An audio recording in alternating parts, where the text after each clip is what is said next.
Jai Hind, welcome back to our channel. I hope you are doing well. ಸ್ನೇಹಿತರೆ, ಇವತ್ತಿನ ವಿಡಿಯೋದಲ್ಲಿ should ಅನ್ನು ಬಳಸಿಕೊಂಡು ಯಾವ ರೀತಿಯಾಗಿ ಇಂಗ್ಲೀಷಲ್ಲಿ ವಾಕ್ಯಗಳನ್ನು ಮಾಡೋದು ನೋಡ್ತಾ ಹೋಗೋಣ.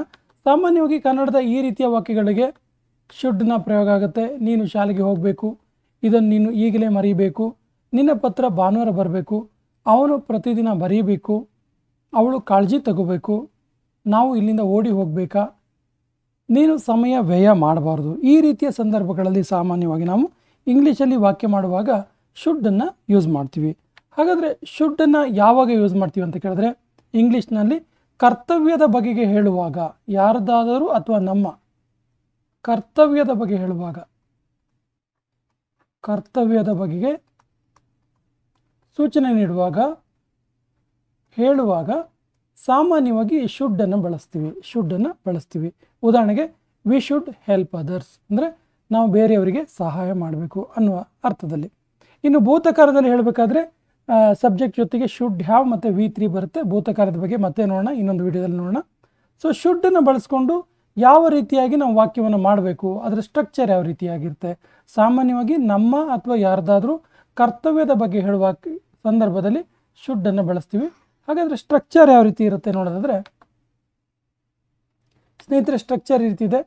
ಸಿಂಪಲ್ ಸೆಂಟೆನ್ಸಲ್ಲಿ subject plus should plus V1 plus subject V1 ಇರುತ್ತೆ. ನೆಗೆಟಿವಲ್ಲಿ ನಾಟ್ ಸೇರ್ಕೊಳ್ಳುತ್ತೆ, ಶುಡ್ ನಾಟ್ ಸೇರುತ್ತೆ. ಇಂಟ್ರಾಗೇಟಿವಲ್ಲಿ ಶುಡ್ ಮೊದಲಿಗೆ ಬರುತ್ತೆ. ಇನ್ನು ಇಂಟ್ರಾಗೇಟಿವ್ ನೆಗೆಟಿವಲ್ಲಿ ಶುಡ್ ಮತ್ತು ಸಬ್ಜೆಕ್ಟ್ ಜೊತೆಗೆ ನಾಟ್ ಆ್ಯಡ್ ಆಗಿರುತ್ತೆ. ಇನ್ನು WH ಕ್ವೆಶನಲ್ಲಿ ಪ್ರಾರಂಭದಲ್ಲಿ ಹೌ ಆ್ಯಡ್ ಆಗಿರುತ್ತೆ. ಸ್ಟ್ರಕ್ಚರ್ ಬಗ್ಗೆ ವಿಸ್ತಾರವಾಗಿ ಉದಾಹರಣೆಗಳೊಂದಿಗೆ ನೋಡ್ತಾ ಹೋಗೋಣ ಸ್ನೇಹಿತರೆ. ಮೊದಲ ಸ್ಟ್ರಕ್ಚರ್ ಈ ರೀತಿ ಇದೆ ನೋಡಿ.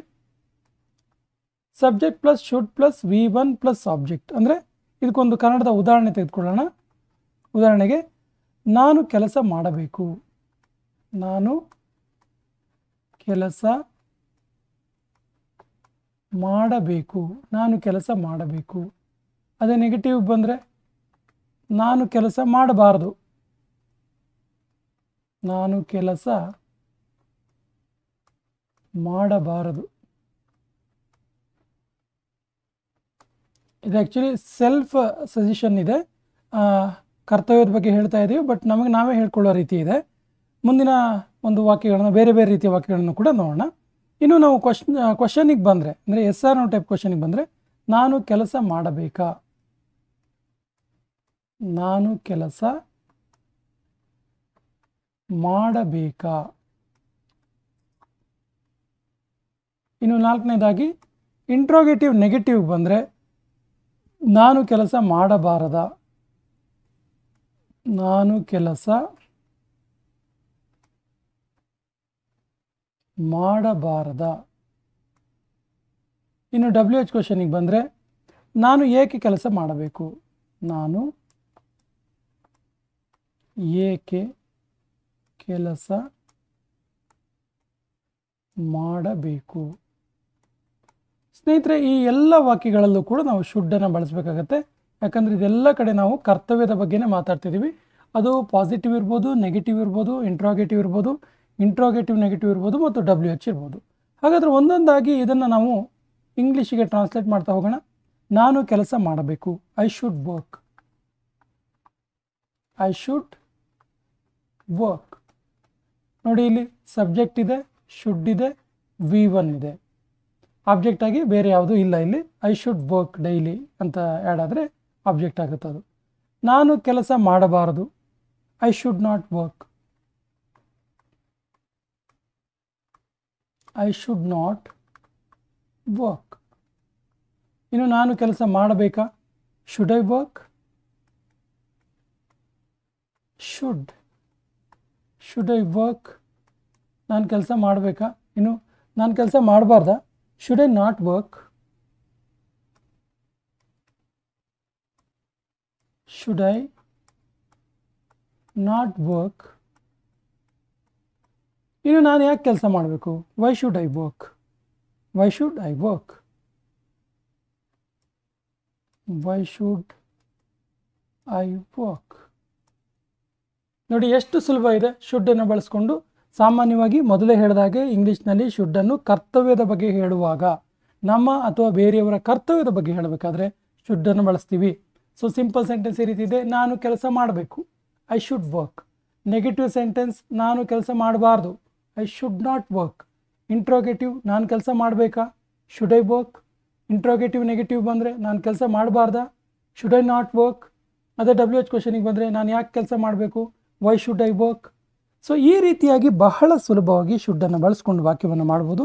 ಹಾಗಾದರೆ ಒಂದಷ್ಟು ಉದಾಹರಣೆಗಳನ್ನು ನೋಡೋಣ. ನೀನು ಶಾಲೆಗೆ ಹೋಗಬೇಕು, ನೀನು ಶಾಲೆಗೆ ಹೋಗಬೇಕು.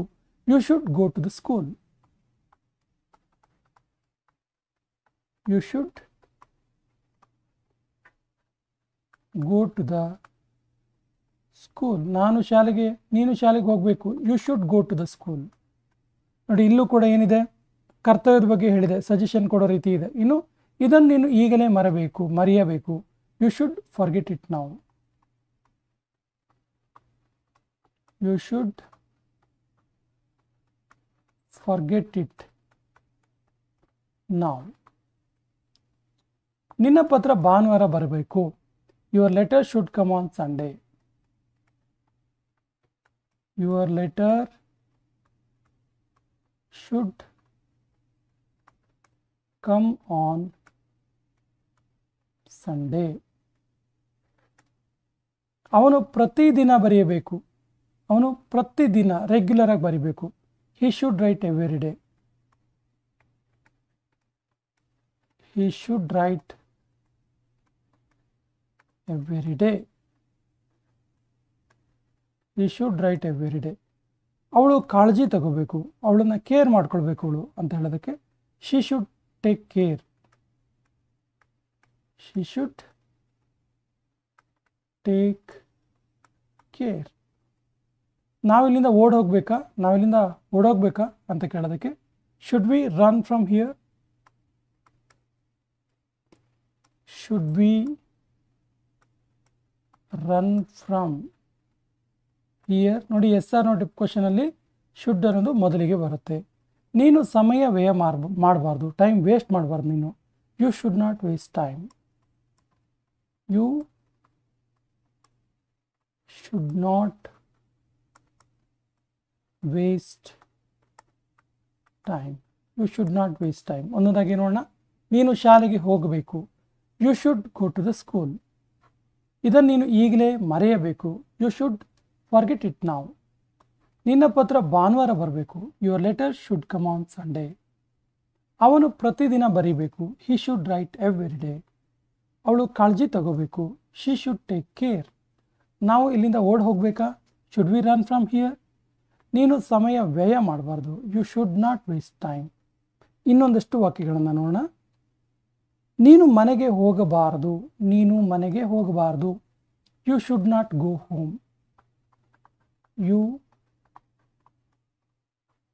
Should not go home. ನೋಡಿ, ನೀನು ಬಾರಿಗೆ ಹೋಗಬಾರ್ದು ಅನ್ನೋದಕ್ಕೆ you should not go bar. ನೀನು ಅವನ ಚಿತ್ರವನ್ನು ತಗೋಬಾರ್ದು, ಅವನ ಪಿಕ್ಚರ್ ತಗೋಬಾರ್ದು ನೀನು ಅನ್ನೋದಕ್ಕೆ you should not take his picture. You should not take his picture. ಯುವಕರು ಹೊಸ ಸಾಫ್ಟ್ವೇರ್ ಕಂಡುಹಿಡಿಬೇಕಾ. Should youth create new software. Should youth create new software. ಸರ್ಕಾರ ಇದನ್ನು ಹೇಗೆ ನಿಯಂತ್ರಿಸುತ್ತೆ.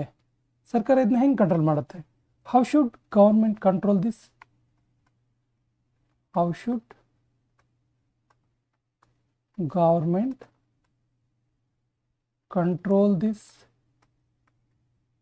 ನಾಯಕರು ಭ್ರಷ್ಟಾಚಾರ ಹರಡಬಾರದು. Leaders should not spread corruption.